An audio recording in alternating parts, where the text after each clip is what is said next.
오늘은 이 성경에 언급된 이 숫자의 의미를 우리가 함께 생각을 하려고 합니다. 이 숫자의 의미를 잘 이해하지 못하면 우리가 요한계시록의 말씀 읽는데 굉장히 어려움이 있습니다. 정확하게 이해할 수가 없기 때문에 오늘은 이 성경에 나와 있는 이 히브리인들이 그 숫자를 가지고 어떠한 의미를 가지고 있는지 그거에 대해서 함께 나누려고 합니다. 우리는 지금 인정을 하든지 인정을 하지 않든지 이미 숫자의 의미를 부여하며 살아가고 있어요. 예를 든다면 그런 거죠. 여러분 가위바위보 하죠? 가위바위보를 할 때 몇 번 합니까? 네? 몇 번 해야 공정하다라고 그렇게 생각합니까? 3-4번 하지요. 3번 합니다. 3번 하면 공평하다, 공정하다 그렇게 여깁니다. 우리는 가위바위보를 3번 하는 것을 공평하다라고 여기는데 유럽 사람들은 그것을 공평하다 여기지 않아요. 단번에 하는 것을 공평하다라고 여깁니다. 왜냐하면 내가 맨 처음에 이겼어요. 이겼는데 3번 하자라고 해서 3번 했는데 2번 졌어요. 그러면 맨 처음에 이긴 사람은 너무나 억울한 것 아닙니까? 그러니까 그것은 공평하지 않다라고 말을 하고 있는 거예요. 무엇을 의미하느냐? 이것은 문화와 상황에 따라서 다르다라고 하는 사실이지요. 우리의 문화를 가지고 있는, 우리나라의 문화를 가지고 있는 사람들은 3번을 해야만 공평하다고 생각하는 거예요. 그런데 유럽의 문화를 가지고 있는 사람들은 단번에 하는 것이 공평하다라고 여기는 거예요. 그러니까 우리가 틀렸습니까? 그들이 틀린 건가요? 이건 틀리다 맞다라고 하는 것이 아니라 다르다라고 하는 개념이겠지요. 문화가 다르고 생각이 다른 거예요. 우리가 이러한 이해를 가지고 오늘 이 말씀을 들어야만 됩니다. 이 성경에서 말하는 첫 번째 1이라고 하는 이 숫자는 어떠한 의미를 가지고 있을까? 1은 독립을 의미합니다.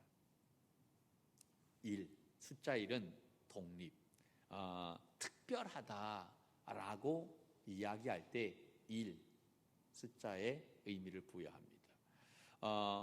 좀 더 나가면 일치, 연합이라고 하는 의미도 담겨 있습니다. 오해하지 말아야 할 것은 이를 어떤 사람은 하나님이라고 이야기하는 사람도 있어요. 그러나 일이 하나님을 의미하는 것은 아닙니다. 하나님은 숫자에 가두어 두실 수 없어요. 하나님은 그거 이상이신 분이신 것입니다. 할렐루야.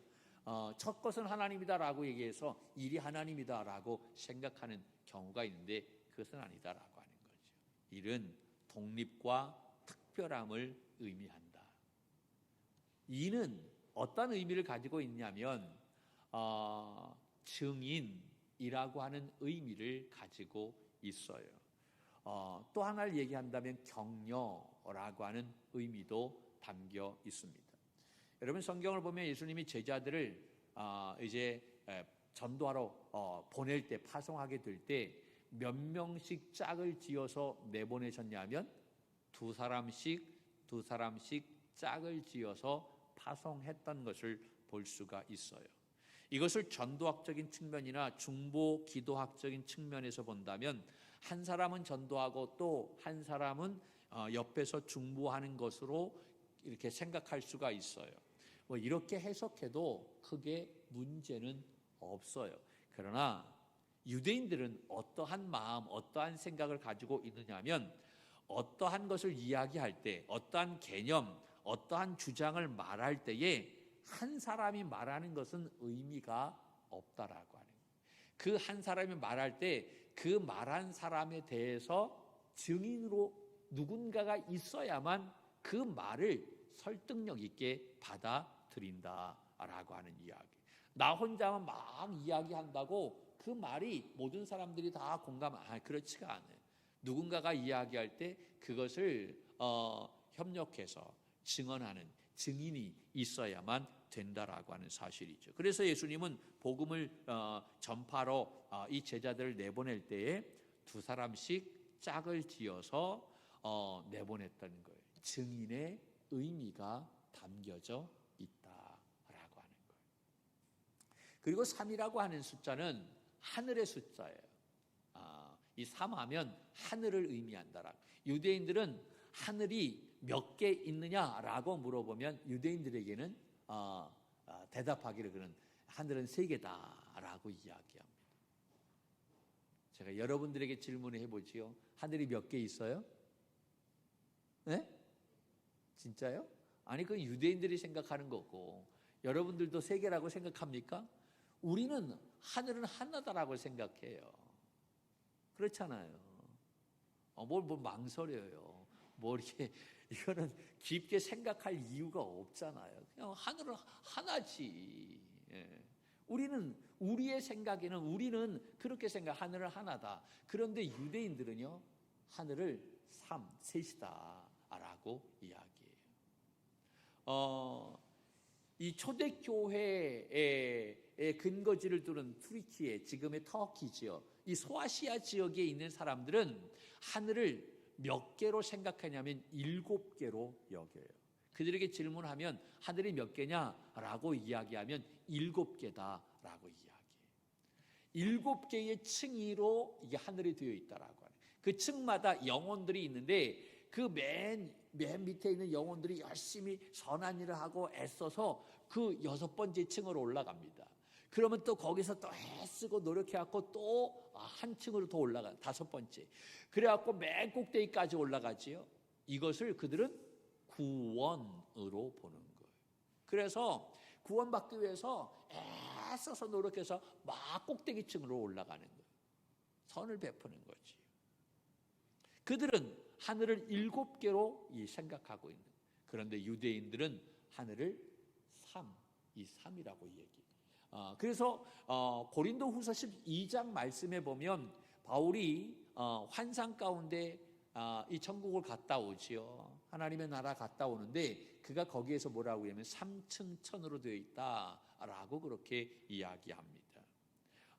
하늘이 천국이 3층 천으로 있는데 이 첫 번째 층은 새들이 날아다니는 그런 공간을 이야기하고, 그 다음에 두 번째 층은 해달별들이 있는 광명체가 있는 그러한 공간을 이야기하고, 그리고 세 번째 그 층은 바로 하나님이 계시고 천사가 있고 영들이 있는 그곳, 바로 이렇게 하늘을 그들은 이 3개의 층으로 되어 있다라고 그렇게 여기는 거예요. 이것은 유대인들의 언어 습관인 것입니다. 진짜 천국이 3층으로 되어 있는지 그거는 모르겠어요. 유대인들이 이렇게 이야기할 때 그들이 쉽게 그냥 받아들일 때 하늘은 3층으로 되어 있어. 그래서 유대인들은 이 3을 어떤 의미로 받아들이느냐? 하늘이라고 하는 의미로 여긴다라고 하는 거예요. 그럼 4는 이거는 4는 아마 전 세계가 거의 동일하게 그렇게 생각할 거예요. 이 4는 땅을 의미합니다. 땅. 동서남북, 전후, 좌우 이렇게 이야기하죠. 그래서 이 4는 다 땅을 말하는 거예요. 자, 여기까지는 가장 기본입니다. 자, 기본을 잘 알아야만 됩니다.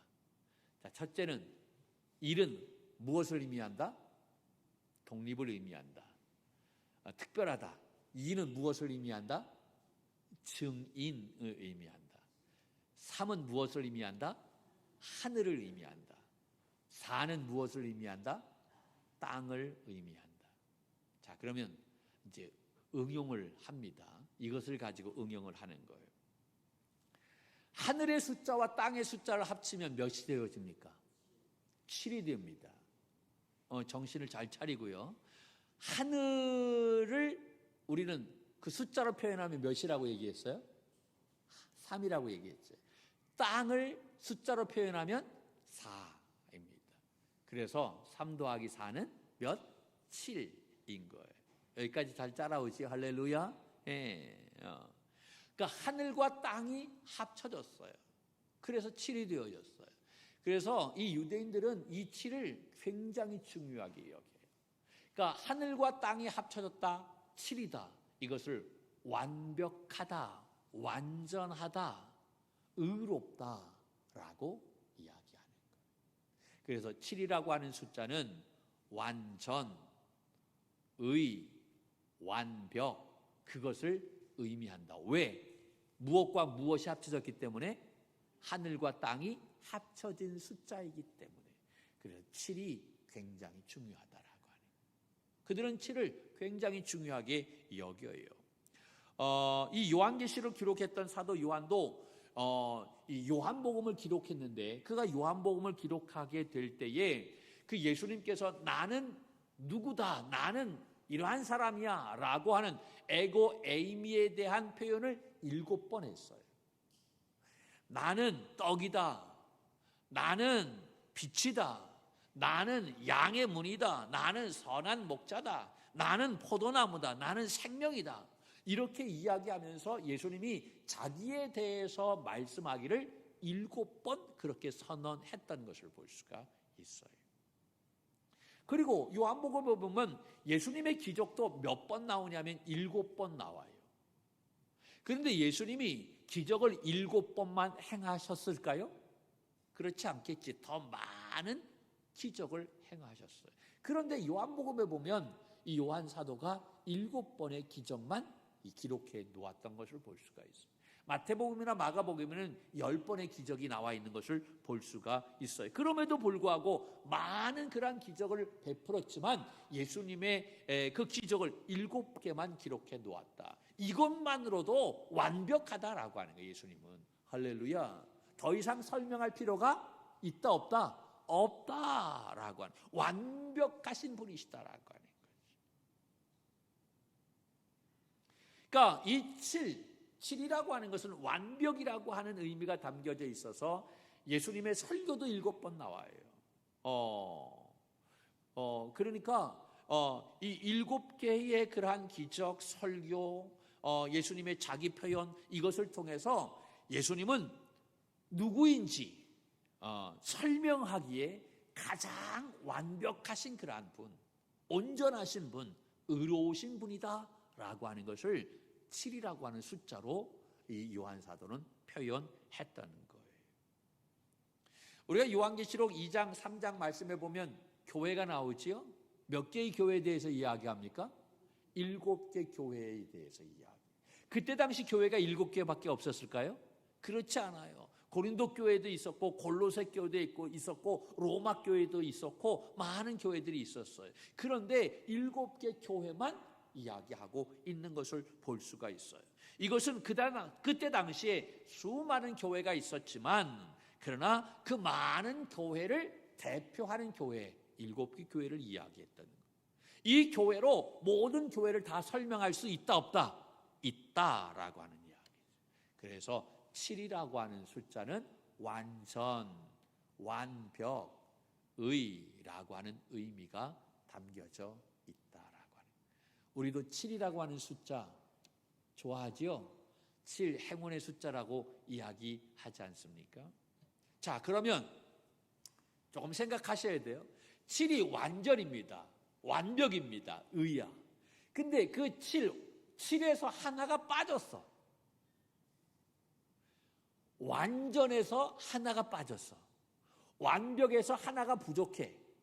의에서 하나가 모자라. 여러분, 그러면 완벽이 7인데 하나가 모자란 숫자가 바로 뭡니까? 6이 되겠지요.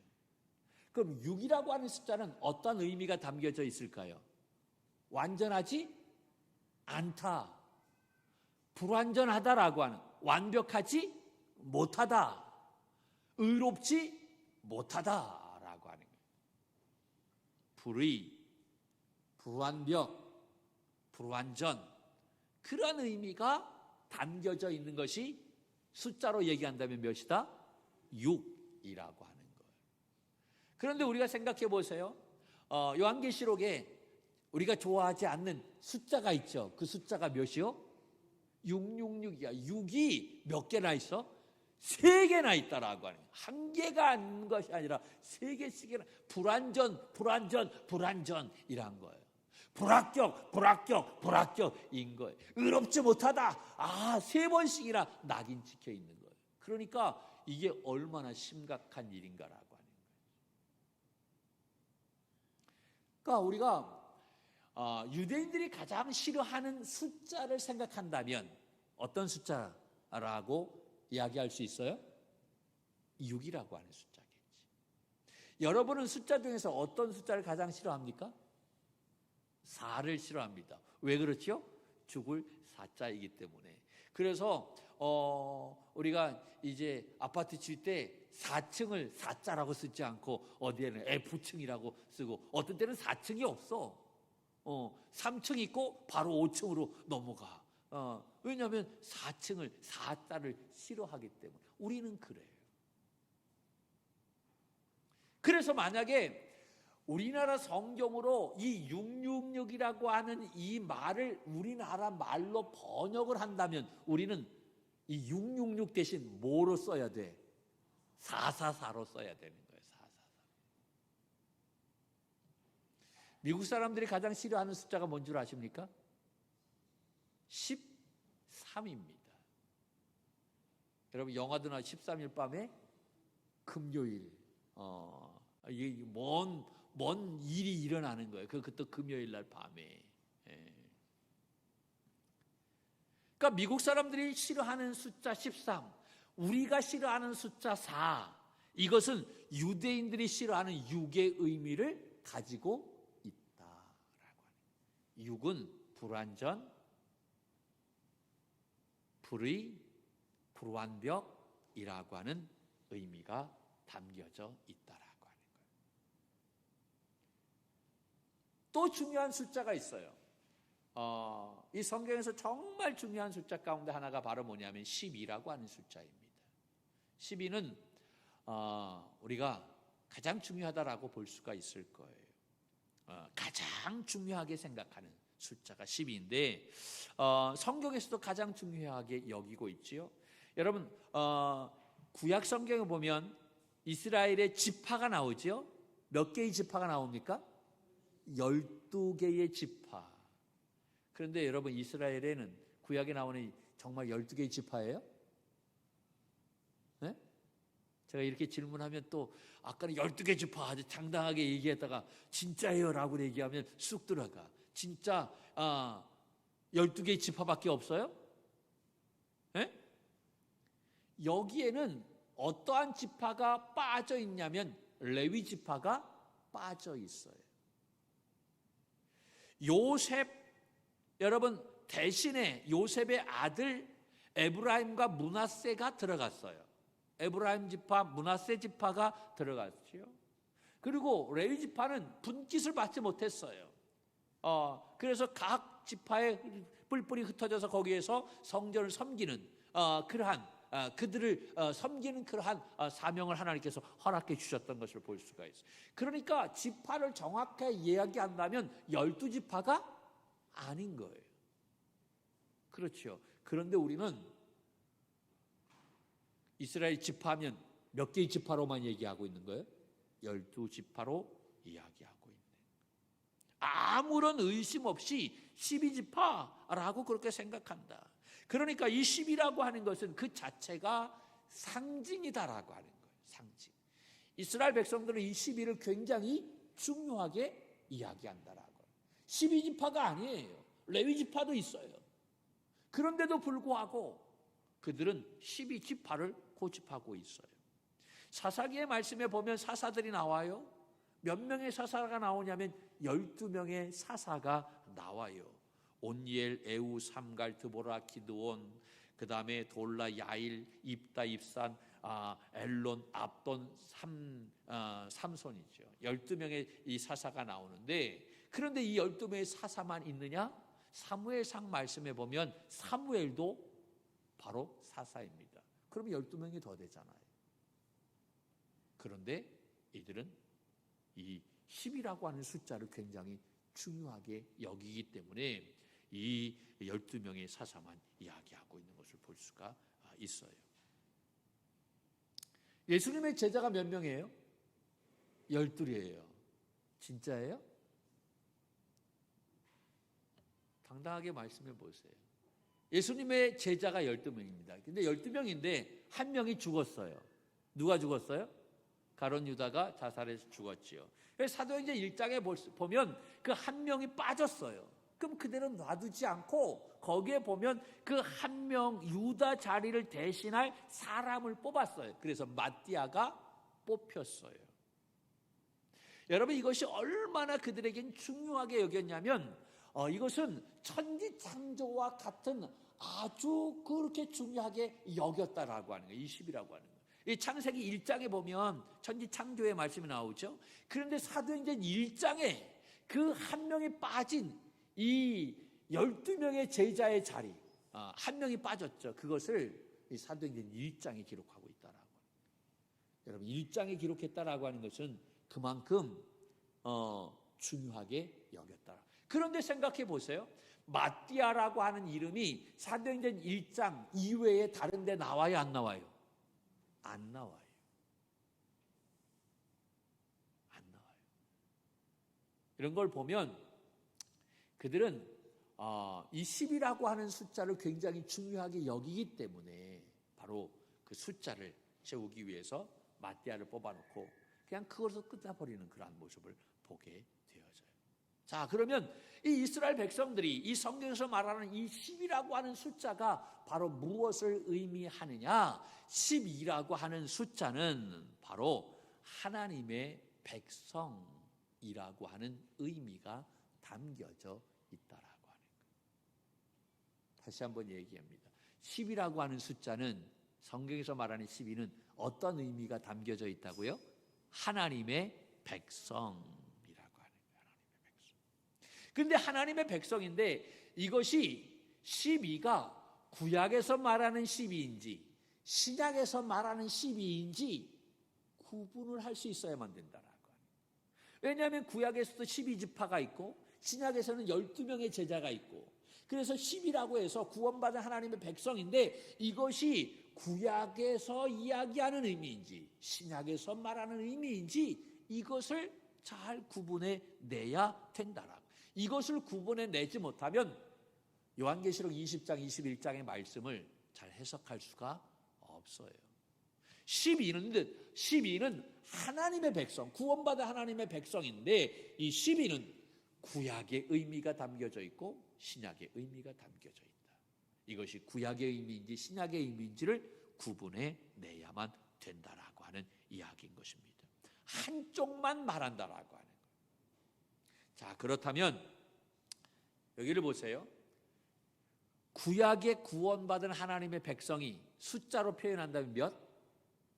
12. 됐죠?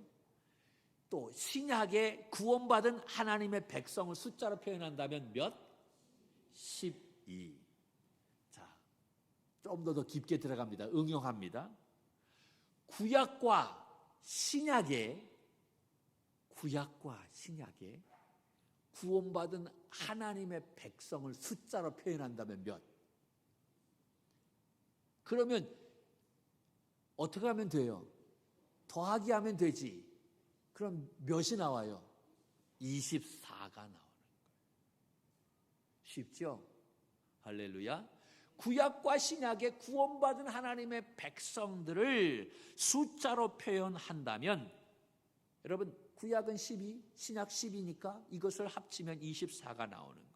우리가 요한계시록 4장 5장 말씀에 보면 네 생물과 24 장로들이 보좌에 앉으신 하나님 앞에 경배하는 예배하는 모습이 나오잖아요. 그 24 장로가 바로 어떠한 특별한 지위를 가지고 있는 사람들을 말하는 것이 아니라 구약과 신약의 구원받은 하나님의 백성들을 의미한다라고 말씀을 드렸어요. 할렐루야. 할렐루야. 네. 그러니까 24라고 하는 이 숫자는 굉장히 중요하다. 24는 구약과 신약의 구원받은 하나님의 모든 백성들을 이야기한다. 그러면 이것을 강조하고 싶어요. 구약과 신약의 구원받는 하나님의 백성들 하면 24인데 이것을 강조하고 싶어요. 강조하면 이것을 더하기가 아니라 곱하기로 해야 되겠지. 그럼 12 곱하기 12는 몇이 되어집니까? 144라고 하는 의미가 나오겠지. 그러니까 성경에서 24와 144는 같은 의미다라고 하는 거예요. 구약과 신약의 구원받은 하나님의 백성들, 그 백성들을 강조하고 싶을 때 144가 나오게 되는 거예요. 여기서 더 중요한 또 한 가지 중요한 숫자가 있겠죠. 1000이라고 하는 숫자. 여기까지 알아야 돼요. 1000이라고 하는 숫자. 자, 지금까지 1, 2, 3, 4, 그 다음에 6, 7, 12, 그 다음에 1000. 여러분 이때 당시 2000년 전인 거예요. 2000년 전에 유대인들에게 있어서 가장 큰 숫자는 어떠한 숫자냐? 1000이었어요. 1000.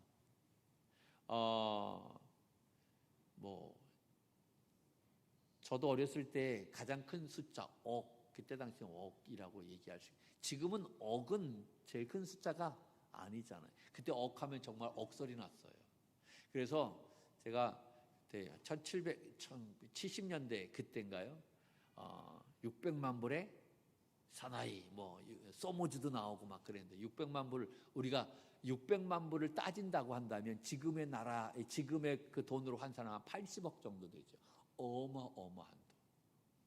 그래 100만 불 가지고 있으면 굉장한 큰 부자였어요. 그런데 지금은 100만 불을 가진다고 큰 부자는 아니, 물론 부자지만 할렐루야 우리에게는 엄청난 부자지만 그런데 지금 시대에 100만 불은 아무것도 아니에요. 몇 조는 가지고 있어야 되지 않겠나? 그런데 여러분 생각해 보세요. 2000년 전에 유대인들에게 있어 가장 큰 숫자를 따진다고 한다면 바로 1000입니다. 이 1000이라고 하는 숫자는 많다. 많은데 그냥 많은 게 아니라 억수로 많다라고 하는 거예요. 어마어마하게 많다라고 하는 의미를 가지고 있어요. 여러분 우리도 많은 사람이 모였다라고 얘기할 때 수만 명 모였다라고 얘기하죠. 만자를 숫자는 우리는. 그런데 유대인들은 1000을 써요. 자, 그러면 또 응용을 합니다. 구약의 구원받은 하나님의 백성이 몇? 숫자로 표현한다면 10. 구약의 처음부터 구약의 구원받은 하나님의 백성 숫자로 표현한다면 12. 신약의 구원받은 하나님 백성을 숫자로 표현한다면 12. 구약의 구원받은 하나님의 백성들이 많다라고 한다면 12 곱하기 무엇을 해야 돼요? 많다. 1000이지. 많다가 1000이잖아. 구약의 구원받는 백성은 10이니까 그 많은 거예요. 많다라고 하는 표현이 1000이라고 그랬잖아. 그러면 12 곱하기 1000. 그럼 12000이 나오는 거지. 신약의 구원받은 숫자가 12. 그 숫자가 많다. 거기에 무엇을 곱해? 1000. 그러면 12000이 나오겠지. 그러니까 이 12000이라고 하는 숫자는 구약의 숫자인지 또 신약의 숫자인지 우리가 구분해 낼 수 있어야 된다라고 하는, 동시에 같이 쓰지는 않는다라고 하는, 이게 구약의 숫자인지 신약의 숫자인지. 자, 그러면 또 나갑니다.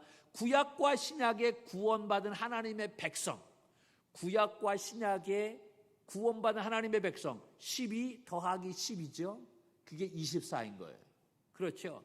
그러면 이 백성들이 강조해, 이것을 강조하면 더하기를 곱하기로 한다 그랬어요. 144라고 그랬어요. 그러니까 24나 144는 같은 의미라고 얘기했죠. 자, 그러면 구약과 신약의 구원받은 백성들이 많다라고 이야기했을 때는 여기에 무엇을 곱하라? 1000을 곱하라. 그래서 24에 1000을 곱하면 몇이 돼요? 예. 그리고 여러분 12 곱하기 12, 144에 1000을 곱하면 몇이 나와요? 14만 4천이 나오게 되는 거예요. 그러니까 이 14만 4천이라고 하는 말씀 오늘 나오지요. 이마에 하나님의 인을 인친 사람의 숫자가 14만 4천이다 라고 이야기하는데, 이 14만 4천은 14만 4천 명을 말하는 것이 아니다. 문자적으로 이것을 받아들이면 안 된다. 이것은 상징이다라고 하는 이야기인 거예요. 자, 성경 한 군데 볼까요? 요한계시록 14장 말씀을 볼까요? 14장 1절 말씀을 봅니다. 1절 시작. 또 내가 보니 보라, 어린 양이 시온 산에 섰고 그와 함께 14만 4천이 서 있는데 그들의 이마에는 어린 양의 이름과 그 아버지의 이름을 쓴 것이 있더라. 아멘. 요 말씀을 한번 보세요. 14만 4천이 서 있어요. 그런데 그들의 이마를 보니까 그들의 이마에 무엇이 있어요? 어린 양의 이름이 있어. 어린 양은 바로 누구죠? 예수님의 이름이 있는 거예요. 그 다음에 또 그 아버지의 이름이 있더라. 아버지가 바로 누굽니까? 하나님의 이름이 있는 거예요. 자, 그러면 14만 4천이라고 하는 것을 문자적으로 해석한다고 한다면 이마의 어린 양의 이름도 아버지의 이름도 문자적으로 해석해야 되는 거예요. 그러면 14만 4천 명이다라고 한다면 이마를 다 까집어 봐야 돼. 여기에 예수님의 이름이 있는가, 하나님의 이름이 써 있는가라고 하는. 그런데 저거는 문자가 아니라 상징적으로 봐야 되기 때문에 여러분, 앞에 있는 걸 상징으로 보면 뒤에 있는 것도 상징으로 해석을 해야 돼요. 앞에 있는 것을 문자로 보고 뒤에 있는 것을 상징으로 본다라고 하는 것은 이것은 해석을 잘못하고 있다라고 하는 거예요. 이렇게 지금 우리가 성경을 읽을 때 지금 나눴던 숫자는 굉장히 중요한 숫자입니다. 이 숫자의 대략적인 의미를 우리가 알아야 성경을 읽는데 좀 더 쉽게 바르게 해석할 수가 있어요. 여러분, 상징은 문화를 벗어나면 절대로 같이 해석해서는 안 된다라고 하는 거예요. 한국에서의 사의 의미를 유럽에서도 사의 의미로 해석하면 안 되는 것처럼 문화가 달라지면 무엇도 달라져야 된다? 해석도 달라져야 된다라고 하는 거예요. 그런데 우리는 성경을 읽을 때 이거 무시하고 그냥 해석하는 경우가 얼마나 많은지. 그래서 잘못된 해석을 하는 경우가 있어요. 여러분, 예를 들어 이런 거예요. 한국에서는 까치를 좋은 새로 봐요? 나쁜 새로 봐요? 예, 좋은 의미로 갔지요. 아침에 까치가 울면 누가 와요?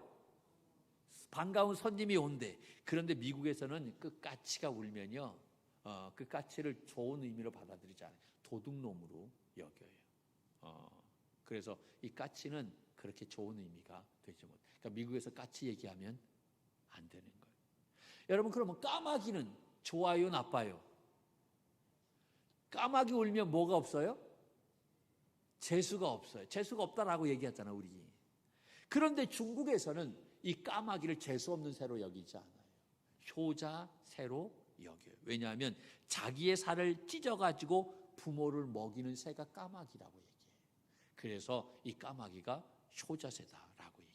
그러니까 문화가 달라지면, 장소와 언어가 달라지면 해석도 반드시 달라야 한다라고 하는 거예요. 그러므로 우리가 상황을 가지고 성경을 해석하면 안 된다라고 하는 것입니다. 여러분, 이 14만 4천을 신천지가, 이단들이 이것을 문자적으로 해석하는 경우가 많아요. 그래서 14만 4천 명이 구원받아야만 된다라고 이야기하는 것입니다. 그렇다고 한다면 여러분, 그 뒤에 있는 것도, 이마에 인친 것도 문자적으로 해석을 해야 되는 거예요. 이것은 문자가 아니라 상징이다라고 하는 사실. 14만 4천은 구원받은 하나님의 백성들이 어떻다는 얘기예요? 많다. 우리가 헤아릴 수 없이 많다라고 하는 것을 의미한다라고 하는, 그것을 많음을 강조하고 있다라고 하는 거예요. 이마에 하나님의 인침을 받은 사람들, 즉 이마에 어린 양의 이름과 하나님의 이름이 써 있는 자, 다시 말해서 진짜 이름이 써 있다, 그것이 아니라 예수 그리스도를 구주로 영접한 심령들, 그래서 누구 안에 속해 있는 사람들? 하나님 안에 속해 있는 사람들, 예수 그리스도 안에 있는 사람들. 할렐루야. 이 믿음의 사람들 안에는 이 마지막 때 어떠한 재앙도 해하지 않는다라고 하는 이야기인 것입니다. 우리가 예수 그리스도 안에 있으면 아무 염려 없는 줄로 믿습니다. 어떠한 재앙도 우리를 해하지 못하게 되는 줄로 믿습니다. 할렐루야. 여러분, 우리는 누구입니까?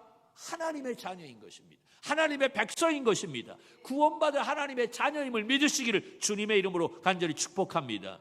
여러분, 누가 책임집니까? 하나님이 책임져 주시는 줄로 믿습니다.